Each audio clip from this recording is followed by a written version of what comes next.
हर महादेव। राम राम सभी को। आप सभी का हमारे चैनल पर स्वागत है। जैसा कि आप सभी को पता है कि आप शिव महापुराण की संपूर्ण अध्यायों का श्रवण कर रहे हो। आज इसी श्रृंखला में आप भगवान श्री कृष्ण के तप का और भगवान शिव और पार्वती द्वारा उन्हें वर देना और भगवान शिव की महिमा सुनना। शिव महापुराण के उमा संहिता से आज आप यह अध्याय सुनेंगे। तो भगवान शिव और माता पार्वती के जयकारे के साथ शुरू करते हैं। नमो पार्वती पते नमः, श्री गणेशाय नमः। जो रजगुण का आश्रय ले संसार की सृष्टि करते हैं, सतोगुण से संपन्न हो, सातों भवनों का धारण पोषण करते हैं, तमोगुण से युक्त हो, सबका संहार करते हैं तथा त्रिगुणमयी माया को लांघकर अपने शुद्ध स्वरूप में स्थित रहते हैं, उन सत्यानंद स्वरूप अनंत बोध में निर्मल एवं पूर्ण ब्रह्मा शिव का हम ध्यान करते हैं। वे सृष्टि काल में ब्रह्मा पालन के समय विष्णु और संहार काल में रुद्र नाम धारण करते हैं और सदैव सात्विक भाव को अपनाने से ही प्राप्त होते हैं। ऋषि बोले, महाज्ञानी व्यास शिष्य सूत जी, आपको नमस्कार है। आपने कोटि रुद्र नामक चौथी संहिता हमें सुना दी। अब उमा संहिता के अंतर्गत अनेक प्रकार के उपाख्यानों से युक्त जो परमात्मा शाम सदाशिव का चरित्र है उसका वर्णन कीजिए। सूत जी ने कहा, शौनकादि महर्षियों, भगवान शंकर का मंगलमय चरित्र परम दिव्य एवं भोग और मोक्ष को देने वाला है। तुम लोग प्रेम से इसका श्रवण करो।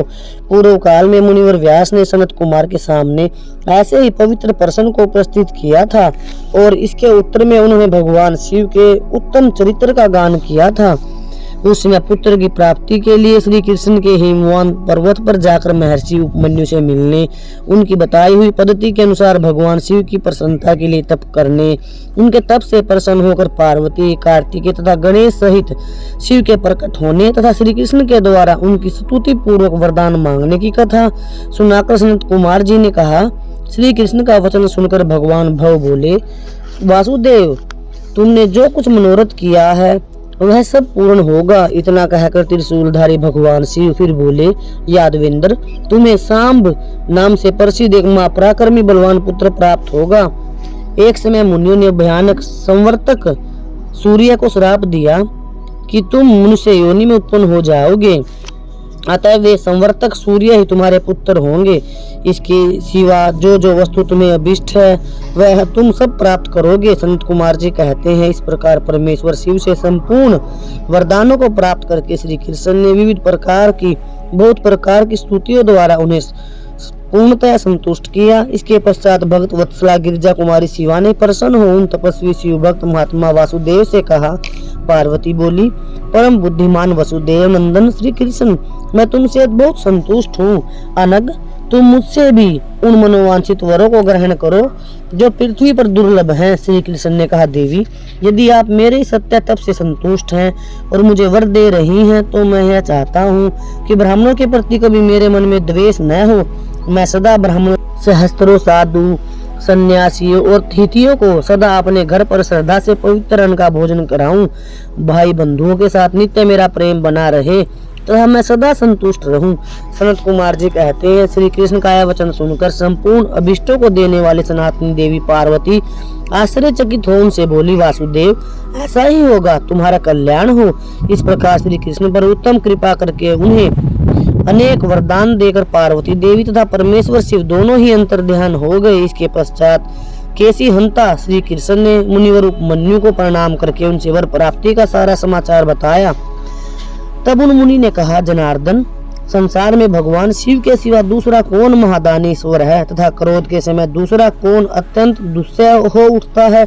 महायशस्वी गोविंद, दान, तप, शौर्य तथा स्थिरता में शिव से बढ़कर कौन है। अतः तुम शंभु के दिव्य ऐश्वर्य का सदा श्रवण करते रहो। इसके पश्चात मनु के द्वारा शिव की महिमा सुनने के बाद उन मुनीश्वरों को नमस्कार कर सनत कुमार जी कहते हैं, व्यास जी, जो पाप परायण जीव महानरक के अधिकारी होते हैं, अब आप नरक में गिराने वाले पापों का संक्षिप्त परिचय प्राप्त करोगे। सावधान होकर सुनो। पर स्त्री को प्राप्त करने का संकल्प, पराय धन को अपहरण करने की इच्छा, चित्त के द्वारा अनिष्ट चिंतन तथा न करने योग्य कर्म में लगे रहना, ये 4 प्रकार के मानसिक पाप कर्म हैं।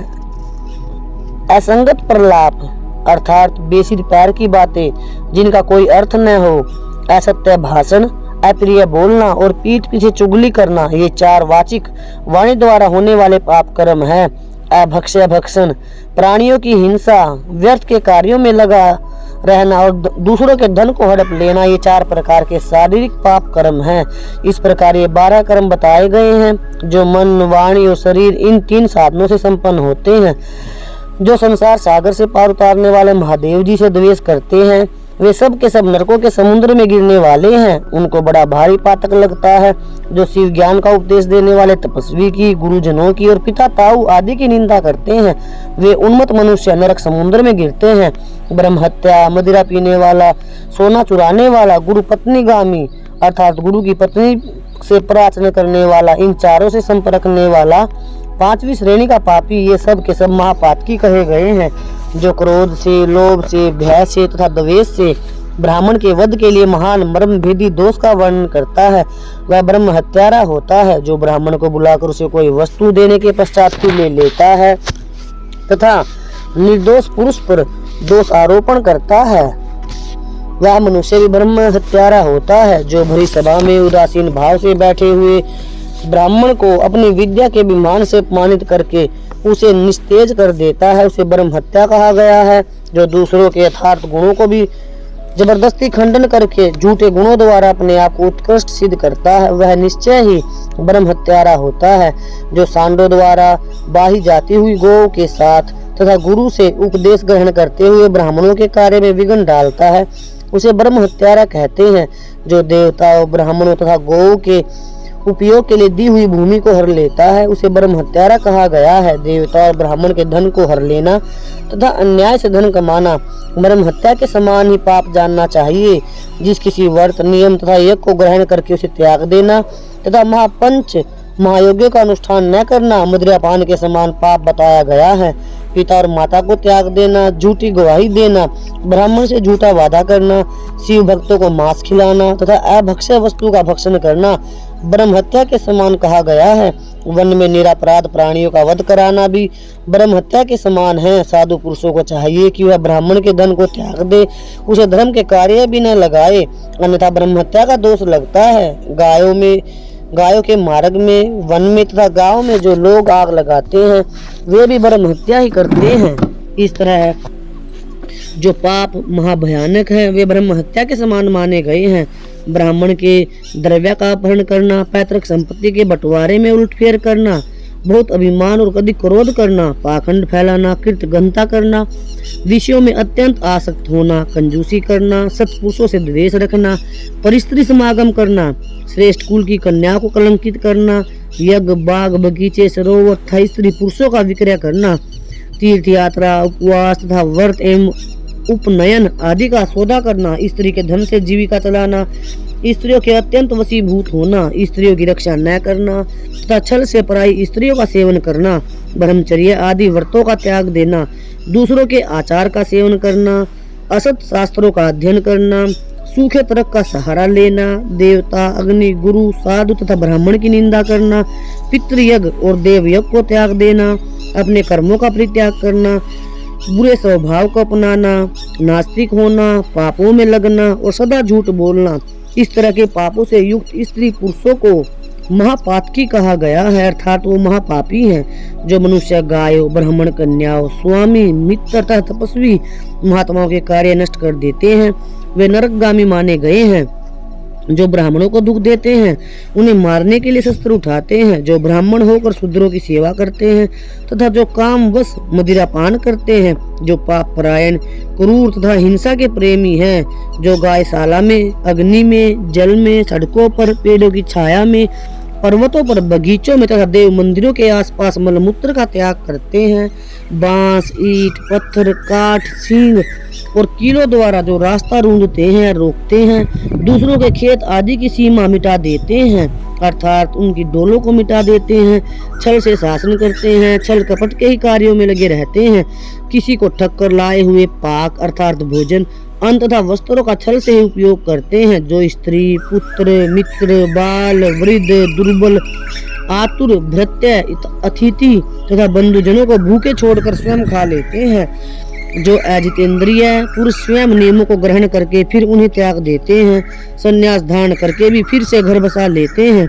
जो शिव प्रतिमा का भेदन करने वाले हैं, गायों को क्रूरता पूर्वक मारते हैं और बार बार उनका दमन करते हैं, जो दुर्बल पशुओं का पोषण नहीं करते, सदा उन्हें छोड़े रखते हैं, अधिक भार लाद कर उन्हें पीड़ा देते हैं तथा सहन न होने पर भी बलपूर्वक उन्हें हल या गाड़ी में जोतते हैं अथवा उनसे ऐसे ही बोझ खिंचवाते हैं, जो उन पशुओं को खिलाए बिना ही भार ढोते हैं या हल खींचने के काम में जोत देते हैं, बंधे हुए भूखे पशुओं को चरने के लिए नहीं छोड़ते तथा जो भार से घायल, रोग से पीड़ित और भूख से आतुर गाय बैलों का यत्न पूर्वक पालन नहीं करते, वे सब के सब गाय हत्यारे तथा नरकगामी माने गए हैं।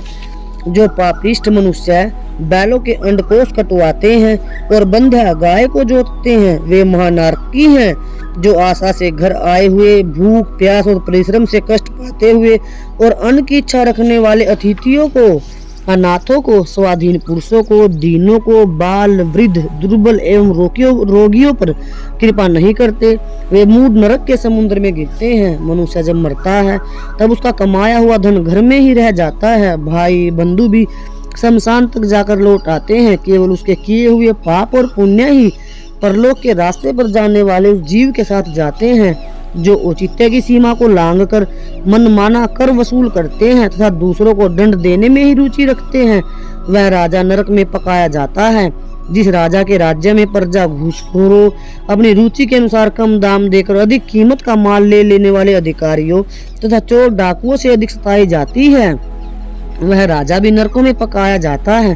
प्राय स्त्रियों के साथ व्यभिचार और चोरी करने वाले प्रचंड पुरुषों को जो पाप लगता है, वही पर स्त्रीगामी राजा को भी लगता है। जो साधु को चोर और चोर को साधु समझता है तथा बिना विचारे निरपराध को प्राण दंड दे देता है, वह राजा नरक में पड़ता है। जिस किसी पराये द्रव्य को सरसों बराबर भी चुरा लेने पर अर्थात चुटकी मात्र भी चुरा लेते हैं, वह मनुष्य नरक में गिरते हैं, इसमें कोई संदेह नहीं है। इस तरह के पापों से युक्त मनुष्य मरने के पश्चात यातना भोगने के लिए छोटा शरीर पाते हैं, जिसमें संपूर्ण आकार अभिव्यक्त रहते हैं, इसलिए किए हुए पाप का प्रायश्चित कर लेना चाहिए, अन्यथा 100 करोड़ कल्पों में भी बिना भोगे हुए पाप का नाश नहीं हो सकता। जो मन, वाणी और शरीर द्वारा स्वयं पाप करता है, दूसरों से कराता है तथा किसी प्रकार के दुष्कर्म का अनुमोदन करता है, उसके लिए पाप गति अर्थात नरक उनको प्राप्त होता है। अब आप शिव महापुराण के अनुसार पापियों और पुण्यात्माओं की यमलोक यात्रा का वर्णन सुनिए। सनत कुमार जी कहते हैं, मनुष्य 4 प्रकार के पापों से यमलोक में जाते हैं। यमलोक अत्यंत भयदायक और भयंकर है, वहाँ समस्त देहधारियों को विवश होकर जाना पड़ता है। कोई ऐसे प्राणी नहीं है जो यमलोक में न जाते हो, किए हुए कर्म का फल कर्ता को अवश्य भोगना पड़ता है।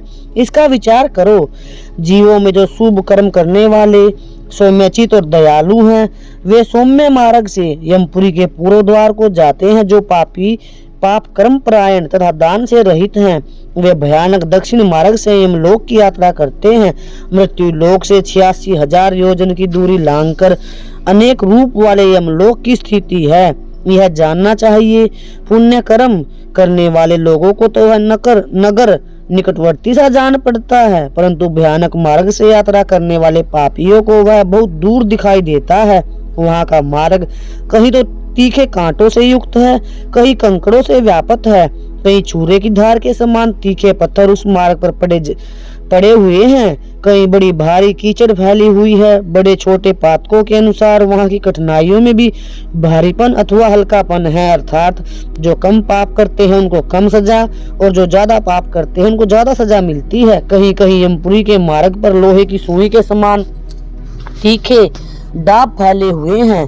इसके पश्चात यमपुरी के मार्ग की भीषण यातना और कष्टों का वर्णन करके संत कुमार जी ने कहा, व्यास जी, जिन्होंने कभी दान नहीं किया है, वे लोग इस प्रकार दुख उठाते और सुख की याचना करते हुए इस मार्ग पर जाते हैं। जिन्होंने पहले से ही दान रूपी राह खर्च ले रखा है, अर्थात दान कर रखा है, वे सुख पूर्वक यमलोक की यात्रा करते हैं। इस रीति से कष्ट उठाकर पापी जीव जब प्रेतपुरी में पहुंच जाते हैं, जब उनके विषय में यमराज को सूचना दी जाती है, उनकी आज्ञा पाकर दूत उन पापियों को यमराज के आगे ले जाकर खड़े करते हैं। वहाँ जो शुभ कर्म करने वाले लोग होते हैं, उनको यमराज स्वागत पूर्वक आसन देकर पाद और अर्घ्य निवेदन करके प्रिय बर्ताव के द्वारा सम्मानित करते हैं और कहते हैं, वेदोक्त कर्म करने वाले महात्माओं, आप लोग धन्य हैं जिन्होंने दिव्य सुख की प्राप्ति के लिए पुण्य कर्म किया है। अतः आप लोग दिव्यांगनाओं के भोग से भूषित तथा संपूर्ण मनोवांछित पदार्थों से संपन्न निर्मल स्वर्ग लोक में जाइए।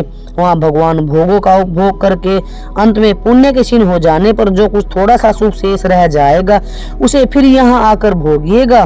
जो धर्मात्मा मनुष्य होते हैं वे मानो यमराज के लिए मित्र के समान हैं। वे यमराज को सुख पूर्वक सौम्य धर्मराज के रूप में देखते हैं, किंतु जो क्रूर कर्म करने वाले हैं वे यमराज को भयानक रूप में देखते हैं। उनकी दृष्टि में यमराज का मुख डाढ़ों के कारण विकराल जान पड़ता है। नेत्र टेढ़ी भौहों से युक्त प्रतीत होती हैं। उनके केस ऊपर को उठे होते हैं, दाढ़ी मूछ बड़ी बड़ी होती है, होठ ऊपर की ओर फड़कते रहते हैं, उनके ठारा भुजाएं होती हैं। वे क्रोधित तथा काले कोयले के ढेर से दिखाई देते हैं। उनके हाथों में सब प्रकार के अस्त्र शस्त्र उठे होते हैं। वे सब प्रकार के दंड का भय दिखाकर उन पापियों को डांटते रहते हैं। बहुत बड़े भैंसे पर चढ़े हुए लाल वस्त्र और लाल माला धारण करके बहुत ऊंचे महामेरु के समान दिखाई देते हैं। उनके नेत्र अग्नि के समान जलते हुए दिखाई देते हैं। उनका शब्द प्रलय काल के मेघ की गर्जना के समान गंभीर होता है। वे ऐसे जान पड़ते हैं मानो महासागर को पी रहे हैं, गिरिराज को निगल रहे हैं और मुंह से आग उगल रहे हैं। उनके समीप प्रलय काल की अग्नि के समान प्रभाव वाले मृत्यु देवता खड़े रहते हैं। काजल के समान काले काल देवता और भयानक कृतांत देवता भी रहते हैं। इनके सिवा मारी उग्र महामारी, भयंकर काल रात्रि, अनेक प्रकार के रोग तथा भांति भांति के भय देने वाले कुष्ठ मूर्तिमान हो, हाथों में शक्ति शूल अंकुश पास चक्र और खड्ग लिए खड़े रहते हैं।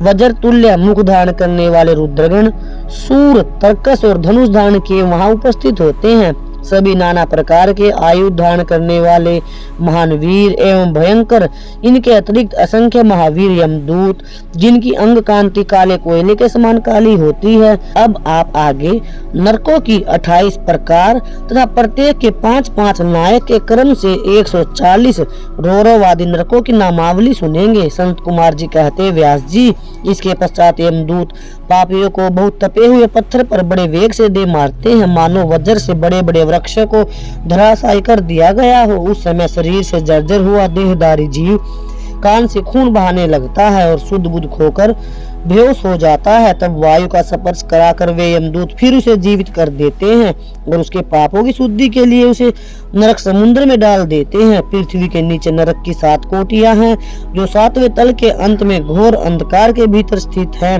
उन सब की 28 कोटियां हैं।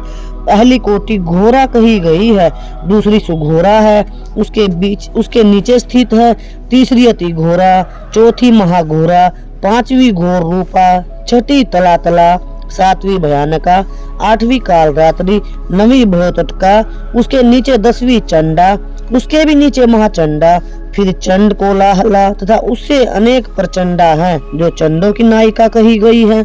उसके बाद पद्मा, पद्मावती, भीता और भीमा है, जो भीषण नरकों की नायिका मानी गई है। 18वीं कराला, 19वीं विकराला और 20वीं नरक कोटि वज्रा कही गई है। इसके पश्चात त्रिकोणा, पंचकोणा, सुदीर्घा, अखिलतिदा, समा, भीमबला, भीमा तथा 28वीं दीप्त पराया है। इस प्रकार मैंने तुम्हें भयानक नरक कोटियों के नाम बताए हैं। इनकी संख्या 28 ही है। ये पापियों को यातना देने वाली हैं। उन कोटियों के क्रम से 5-5 नायक जानने चाहिए। अब उन सब कोटियों के नाम बताए जाते हैं, तो सुनो। उसमें प्रथम रौरव नरक है, जहाँ पहुंचकर देहधारी जीव रोने लगते हैं।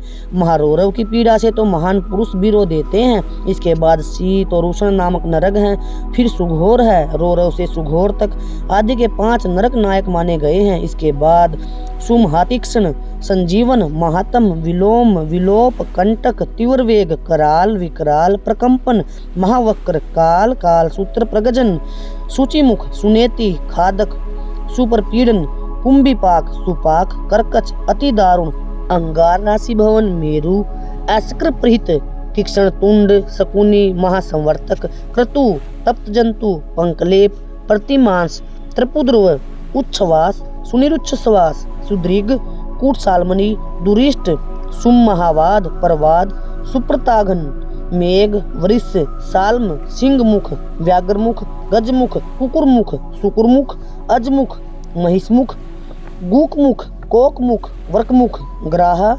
कुंभिनस, नरक, सर्प, कूर्म, क्राक, गृध, उलूक, हलोक, शार्दूल, करथ, करकट, मंडूक, पूतिमुख, रक्ताक्ष, पूतिमूर्तिक, कर्णध्रुम, अग्नि, कृमि, गंधीवपु, अग्निर्द, अप्रतिष्ठ, रुधिराभ, सवभोजन, लालाभक्ष और भी अनेक नरकों के नाम हैं। इस प्रकार ये 28 नरक और उनके क्रम से 5-5 नायक कहे गए हैं। 28 कोटियों के क्रम से रौरवादी 5-5 ही नायक बताए जाते हैं।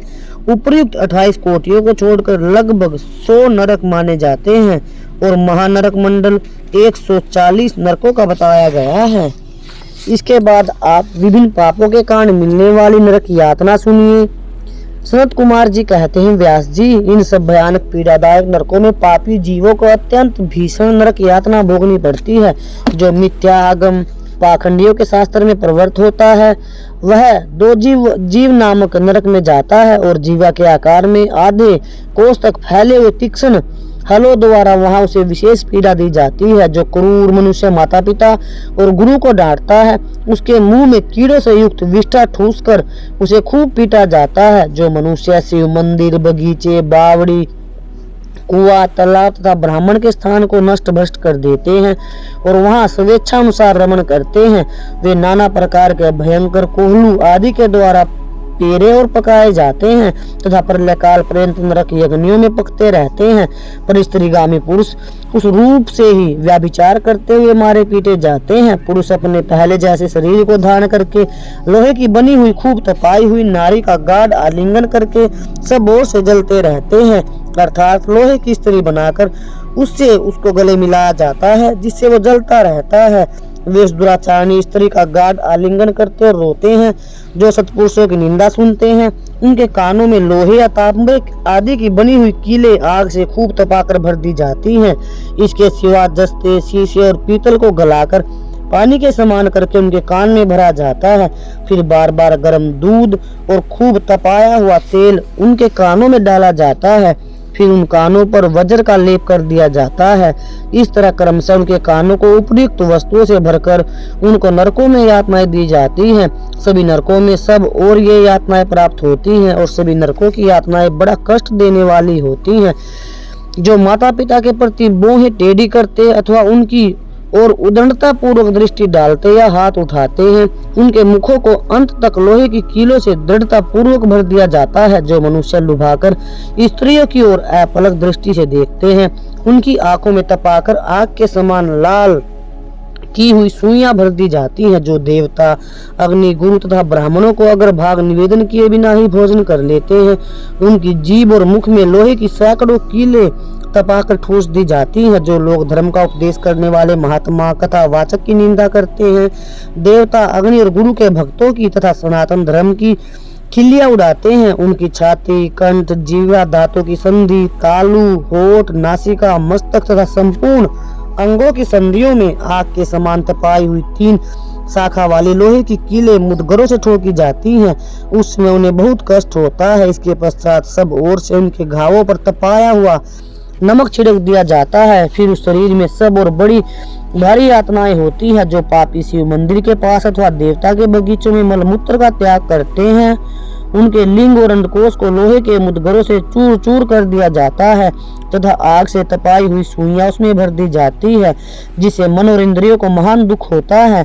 जो धन रहते हुए भी तृष्णा के कारण उसका दान नहीं करते और भोजन के समय घर पर आए हुए अतिथि का अनादर करते हैं वे पाप का फल पाकर अपवित्र नरक में गिरते हैं।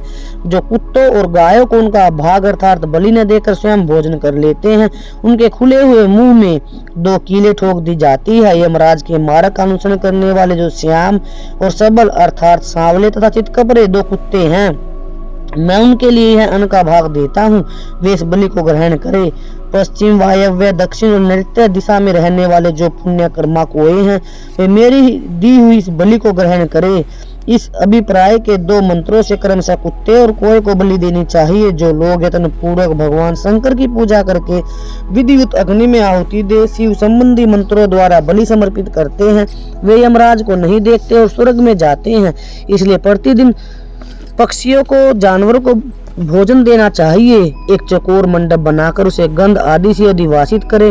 फिर ईशान कोण में धन्वंतरी के लिए और पूर्व दिशा में इंद्र के लिए बलि दे। दक्षिण दिशा में यम के लिए, पश्चिम दिशा में शुद्ध मोक्षम के लिए और दक्षिण दिशा में पितरों के लिए बलि देकर पूर्व दिशा में आर्यमा को अन्न का भाग अर्पित करे, अर्थात इनको अन्न खिलाना चाहिए। द्वार देश में धाता और विधाता के लिए बलि निवेदन करे, अर्थात प्रसाद का भोग दे। बलि का अर्थ यहाँ पर प्रसाद का भोग से है। तदनंतर कुत्तों के स्वामी और पक्षियों के लिए भूतल पर अन्न डाल दे। देवता, पितर, मनुष्य, प्रेत, भूत, गुह्यक, पक्षी, कृमि और कीट ये सभी गृहस्थ से अपनी जीविका चलाते हैं। स्वाहाकार, सौधाकार, वसटकार तथा हंतकार ये सभी धर्ममयी धेनु के 4 स्तन हैं। स्वाहाकार नामक स्तन का पान देवता करते हैं, सौधा का पितर लोग, वसटकार का दूसरे देवता और भूतेश्वर तथा हंतकार नामक स्तन का सदा ही मनुष्यगण पान करते हैं। जो मानव श्रद्धा पूर्वक इस धर्ममयी धेनु का सदा ठीक समय पर पालन करता है वह अग्निहोत्री हो जाता है। जो स्वस्थ रहते हुए भी उसका त्याग कर देता है वह अंधकार पूर्ण नरक में डूबता है। इसलिए उन सबको बलि देने के पश्चात द्वार पर खड़ा हो क्षण भर अतिथि की प्रतीक्षा करे।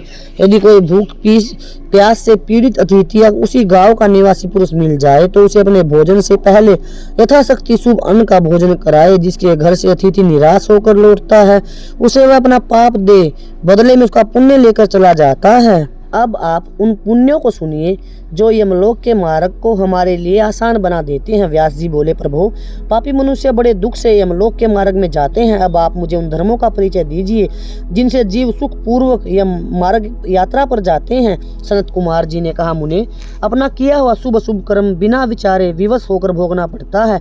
अब मैं उन धर्मों का वर्णन करता हूँ जो सुख देने वाले हैं।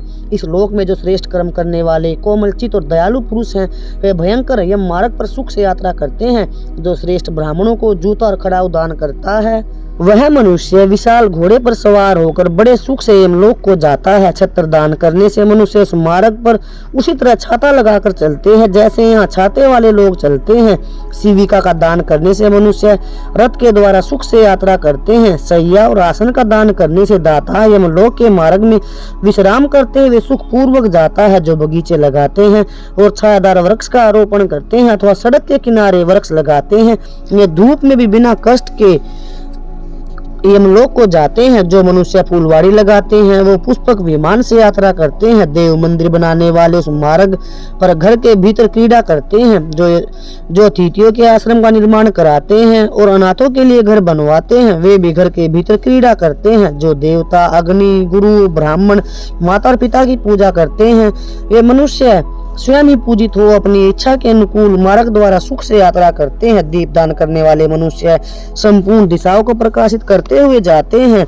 ग्रह दान करने से दाता रोग शोक से रहित हो सुख पूर्वक यात्रा करते हैं। गुरुजनों की सेवा करने वाले मानव विश्राम करते हुए जाते हैं। बाजा देने वाले उसी तरह सुख से यात्रा करते हैं मानो अपने घर जा रहे हों। गाय दान करने वाले लोग संपूर्ण मनोवांछित वस्तुओं से भरे पूरे मार्ग द्वारा जाते हैं। मनुष्य उस मार्ग पर इस लोक में दिए हुए अन्न पान को पाते हैं, अर्थात उन्हें जो अन्न दान किया वो उनको अवश्य मिलता है। जो किसी को पैर धोने के लिए जल देता है वैसे मार्ग से जाता है जहाँ जल की सुविधा हो। जो आदरणीय पुरुषों के पैरों में उबटन लगाता है वह घोड़े की पीठ पर बैठकर यात्रा करता है। व्यास जी, जो पाद, अभ्यंग, अंगराग, दीपक, अन्न और घर दान करता है उसके पास यमराज कभी नहीं जाते। सुवर्ण और रत्न का दान करने से मनुष्य दुर्गम संकट और स्थानों को लांघता हुआ जाता है। चांदी, घाड़ी, ढोने वाले बैल और फूलों की माला दान करने से दाता सुख पूर्वक यमलोक में जाता है। इस तरह के दान करने से मनुष्य सुख पूर्वक यमलोक की यात्रा करते हैं और स्वर्ग में सदा भांति भांति के भोग पाते हैं। सब दानों में अन्नदान को ही उत्तम बताया गया है क्योंकि तत्काल तृप्ति प्रदान करने वाला है। इसे लेकर मनुष्य तृप्त हो जाता है। मन को प्रिय लगने वाला तथा बल और बुद्धि को बढ़ाने वाला हे मुनि श्रेष्ठ, अन्नदान के समान दूसरा कोई दान नहीं है क्योंकि अन्न से ही प्राणी उत्पन्न होते हैं और अन्न के अभाव में मर जाते हैं। इसलिए अन्नदान से मनुष्य महान पुण्य का भागी बनता है, क्योंकि अन्न के बिना भूख की आग से तप्त हुए समस्त प्राणी मर जाते हैं। अतः अन्न की सब लोग प्रशंसा करते हैं, क्योंकि अन्न में ही सब कुछ प्रतिष्ठित है। अन्न के समान दान न तो हुआ है और न होगा। हे मुने, यह संपूर्ण जगत अन्न से ही धारण किया जाता है। लोकों में अन्न को बलकारक बताया गया है, क्योंकि अन्न में ही प्राण प्रतिष्ठित होते हैं। प्राप्त हुए अन्न की कभी निंदा न करे और न किसी तरह उसे फेंके। कुत्ते और चांडाल के लिए भी किया हुआ अन्न दान कभी नष्ट नहीं होता। जो मनुष्य थके हुए यात्री को, अपरिचित को अन्न दान देता है और देते समय कष्ट का अनुभव नहीं करता, वह समृद्धि का भागी होता है। महामुनि, जो देवताओं, पितरों, ब्राह्मणों तथा अतिथियों को अन्न से तृप्त करता है, उसे महान पुण्य फल की प्राप्ति होती है। अन्न और जल का दान शूद्र ब्राह्मण के लिए भी समान रूप से महत्व रखता है। अन्न की इच्छा वाले पुरुष से उसका गोत्र, शाखा, स्वाध्याय और देश नहीं पूछना चाहिए। अन्न साक्षात ब्रह्मा है, अन्न साक्षात विष्णु और शिव है, इसलिए अन्न के समान दान न हुआ है और न होगा। जो पहले बड़ा भारी पाप करके भी पीछे अन्न का दान करने वाला हो जाता है, वह सब पापों से मुक्त होकर स्वर्ग लोक में जाता है। अन्न, जल, घोड़ा, गाय, वस्त्र, सैया, छत्र और आसन, इन 8 वस्तुओं के दान यमलोक के लिए उत्तम माने गए हैं। इस प्रकार दान विशेष रूप से मनुष्य विमान पर बैठकर धर्मराज के नगर में जाता है, इसलिए सबको दान करना चाहिए। महामुने, जो इस प्रसंग को सुनता है अथवा श्राद्ध में ब्राह्मण को सुनाता है, उसके पितरों को अक्षय अन्न दान प्राप्त होता है। अब आप संत कुमार जी कहते हैं, जलाशय और जल निर्माण दान करने से, वृक्षों को लगाने से उनकी क्या महिमा होती है, सुनिए। संत कुमार जी कहते हैं, व्यास जी, जलदान सबसे श्रेष्ठ है, वह सब दानों में सदा उत्तम है, क्योंकि जल सभी जीव समुदाय को तृप्त करने वाला जीवन कहा गया है। इसलिए बड़े स्नेह के साथ अनिवार्य रूप से पोंसला चलाकर दूसरों को पानी पिलाने का प्रबंध करना चाहिए। जलाशय का निर्माण इस लोक और परलोक में भी महान आनंद की प्राप्ति कराने वाला होता है। यह सत्य है, यह सत्य है, इसमें कोई संदेह नहीं। इसलिए मनुष्य को चाहिए कि वह कुआं, बावड़ी और तालाब बनवाए। कुएं में जब पानी निकल आता है, तब वह पापी पुरुष के पाप कर्म का आधा भाग हर लेता है तथा सत्कर्म में लगे हुए मनुष्य के सदा समस्त पापों को हर लेता है। जिसके खुदवाए हुए जलाशय में गाय, ब्राह्मण तथा साधु पुरुष सदा पानी पीते हैं, वह अपने सारे वंश का उद्धार कर देता है। जिसके जलाशय में गर्मी के मौसम में भी अनिवार्य रूप से पानी टिका रहता है, वह कभी दुर्गम एवं विषम संकटों को प्राप्त नहीं होता। जिसके पोखरे में केवल वर्षा ऋतु में जल ठहरता है, उसे प्रतिदिन अग्निहोत्र करने का फल मिलता है, ऐसा ब्रह्मा जी का कथन है। जिसे तड़ाग में शरत काल तक जल ठहरता है, अर्थात तालाब में जल रहता है, उसे सहस्त्र गाय दान करने का फल मिलता है, इसमें कोई संदेह नहीं है। जिसके तालाब में हेमंत और शिशिर ऋतु तक पानी मौजूद रहता है, वह बहुत सी सोने की मुद्राओं की दक्षिणा से युक्त यज्ञ का फल प्राप्त करता है। जिसके सरोवर में वसंत और ग्रीष्म काल तक पानी बना रहता है, उसे अति रात्र और असंवेद यज्ञों का फल मिलता है, ऐसा मनीषी महात्माओं का कथन है। मुनिवर व्यास, जीवों को तृप्ति प्रदान करने वाले जलाशय के उत्तम फल का वर्णन किया गया है। अब वृक्ष लगाने में जो गुण है, जो पुण्य है, उसका वर्णन सुनो। जो वीरान एवं दुर्गम स्थानों में वृक्ष लगाता है, वह अपनी बीती तथा आने वाली संपूर्ण पीढ़ियों को तार देता है, इसलिए वृक्ष अवश्य लगाना चाहिए। जो वृक्ष लगाता है, उस वृक्ष लगाने वाले के पुत्र होते हैं, इसमें कोई संदेह नहीं। वृक्ष लगाने वाला पुरुष परलोक में जाने पर अक्षय लोगों को पाता है। पोखरा खुदाने वाला, वृक्ष लगाने वाला और यज्ञ कराने वाला जो ब्राह्मण है, वह तथा दूसरे सत्यवादी पुरुष, ये स्वर्ग से कभी नीचे नहीं गिरते। सत्य ही पर ब्रह्मा है, सत्य ही परम तप है, सत्य ही श्रेष्ठ यज्ञ है और सत्य ही उत्कृष्ट शास्त्र ज्ञान है। सोए हुए पुरुषों में सत्य ही जागता है, सत्य ही परम पद है, सत्य से ही पृथ्वी टिकी हुई है और सत्य में ही सब कुछ प्रतिष्ठित है। तप, यज्ञ, पुण्य, देवता, ऋषि और पितरों का पूजन, जल और विद्या, ये सब सत्य पर ही टिके हुए हैं। सबका आधार सत्य ही है। सत्य ही यज्ञ, तप, दान, मंत्र, सरस्वती देवी तथा ब्रह्मचर्य है। ओंकार भी सत्य स्वरूप ही है।